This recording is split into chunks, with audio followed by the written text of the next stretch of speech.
Hey there, and welcome.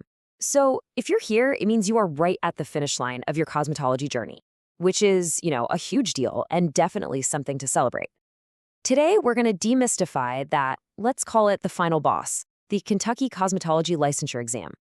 We're going to break down exactly what you need to do to walk into that exam feeling totally confident. I mean, think about it. You've put in all those hours, you've totally mastered the techniques, and you've dedicated yourself to your craft. All of that hard work, it's all led you right here, to this moment. So, what's really standing between you and that professional license?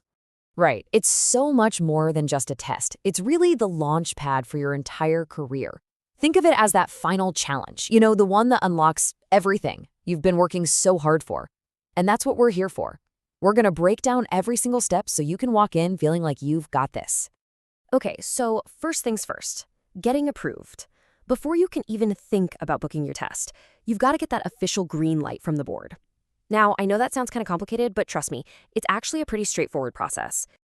So it all happens in a sequence, kind of like a domino effect. First, you graduate, which, by the way, congratulations. Then, your school does its part and officially tells the Kentucky Board of Cosmetology that you've finished your program. After that, the board passes your info along and gives PSI, that's the company that runs the test, the final approval. The last step for you? Just keep an eye on your inbox because you're waiting for that super important email from PSI that'll let you create your testing account. And that email is going to lead you right here. This is the PSI website. This is where you'll create your account, and it's basically your personal command center for everything that comes next. Oh, and a quick tip. Make sure you use a personal email address that you actually check all the time because all the important stuff is going to come through there. All right, so you're approved, your account is all set up. Now for the fun part. Let's get those exams on your calendar. So yeah, you're not just taking one test here, you're actually taking two. First up is the theory test. It's 120 minutes, all on a computer. And here is the most important part, so listen up. You absolutely 100% must pass this theory test before you're even allowed to schedule the practical one. Once you've got that out of the way, then you can book your practical test. And that one's the big one, a much longer 335-minute hands-on showcase of all your amazing skills. Okay, let's talk money. It's pretty simple. Each time you take a test, whether it's theory or practical, it's going to be $85. And just a heads up, those fees are non-refundable, so you really want to make sure you're feeling ready to go when you hit that book button. Okay, this is a big one. The moment you pass that theory exam, a little clock starts ticking.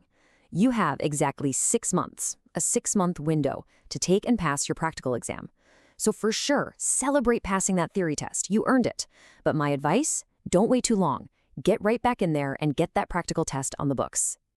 And here's a little pro tip that could literally save you $85 and a major headache. Look, life happens, right? Sometimes you just have to reschedule. If that's you, you have to give them at least 48 hours notice. If you miss that 2-day window, you lose your fee and you've got to pay all over again. Nobody wants that. Okay, your exams are scheduled. Let's fast forward to the big day. A little bit of prep when it comes to the logistics can make a world of difference.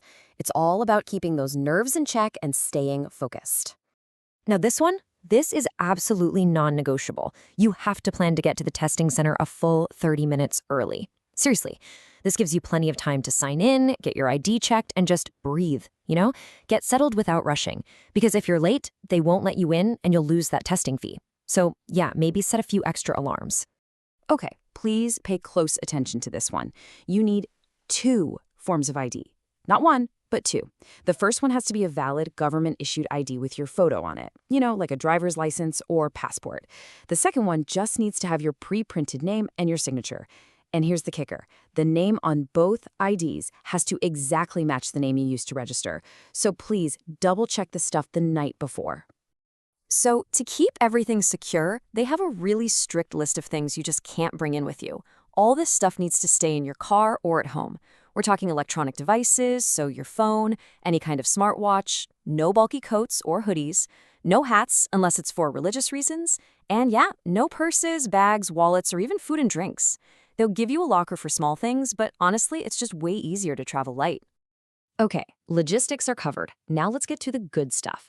What are you actually going to see on the test? What kind of questions and tasks are you going to be facing? Now, this right here, This is basically your study guide. Look at where the biggest chunks are. A whopping 30% of your theory test is on safety and infection control, and almost another 20% is on client consultation.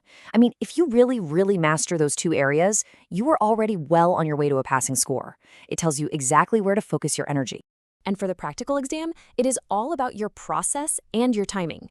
This table here gives you a little sneak peek at some of the core things you'll be doing.